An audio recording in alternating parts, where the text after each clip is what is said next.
All right, welcome back. So, the title of this mini lecture is Europe Prior to Christopher Columbus. And we're going to talk about 5 terms that, as you start reading through your book, looking through PowerPoints, and learning more about this time period, you should know in order to really get the context of it a bit more effectively. So, let's get into it. The first one, Fall of Rome.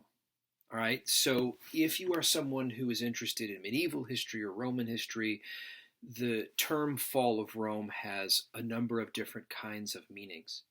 More broadly, by the time you get to around 476, either CE or AD, depending on which you use, the Western Roman Empire collapsed and was replaced by new political entities, basically sort of emerging kingdoms that were governed by a number of different Germanic tribal leaders and those who tended to follow them. Now, there's been a lot of debate in the academic community. Does Rome fall? Is it replaced? What's the effect of this? Right? All these sort of different kinds of things. But either way, the legacies of Rome's political state as well as its culture had a far-reaching impact that becomes more pronounced, really, in the aftermath of the Renaissance, in the era of the Reformation in the 16th century, in debates over humanism and its necessity, right? So Rome's collapse has a real big impact on kind of what Europe is going to look like. Number 2, manorialism. So not only in 476 or by 476 had Rome's Western political state collapsed, but most of its social and sort of economic institutions were on the margins and struggling and collapsing as well. And what you saw was Rome's urban communities fleeing to rural areas, and for individuals kind of flocking to plantations and farms and fortified communities. And out of this, they're going to build local communities that are going to exist and networks that are going to exist for well over 1,000 years, really across Europe. And so the term manor itself is one used by certain communities, not others. But generally, when we tend to think of manorialism, it's this local series of institutional relationships that existed from about the 6th or 7th centuries for at least the next 1,000 years. And it emphasized really a top-down series or element of social order.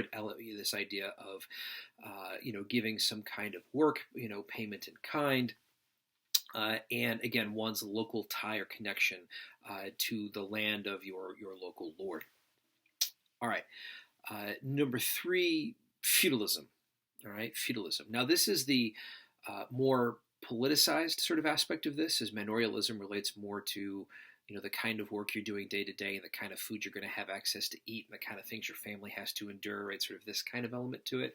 Feudalism is the far more top-down element of it, right? This idea that the land that kings have is theirs by right and they can dole out the control of it however they wish, and there's the construct of noble title, and this is really kind of that early element of a tiered structure within European society of sort of clergy at the top, again nobles of which the king is the highest underneath, and then this idea of vassalage or service kind of amongst all of them.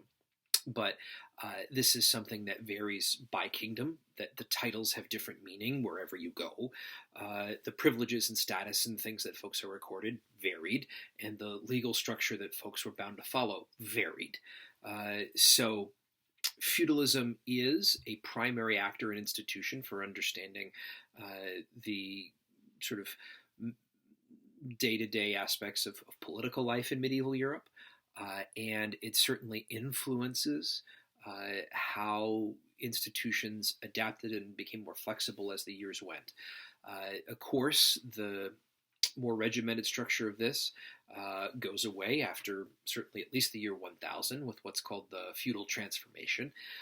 But again, basic vestiges of it would still remain. Number 4, the Crusades.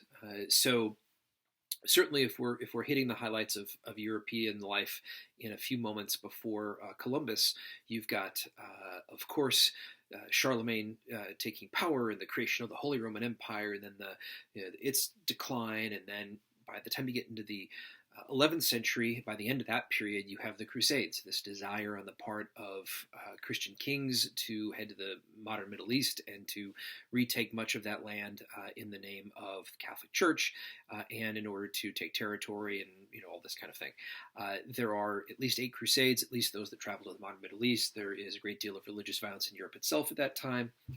Either way, the Crusades had an after effect of centering and placing the role of religion as a central part of one's political identity within parts of Europe. This is certainly true for the Spanish by the time you get to the end of the 15th century. All right, the last one would be 1469. This is the year in which you see the marriage of Ferdinand and Isabella, and eventually out of this you see the union of the creation of Spain. Spain had been a series of kingdoms that eventually merged together by the 15th century to create this sort of far more unified kingdom, and it's out of there you're going to see Columbus, a Genoan trader, get funds to begin his journey. All right, thanks so very much.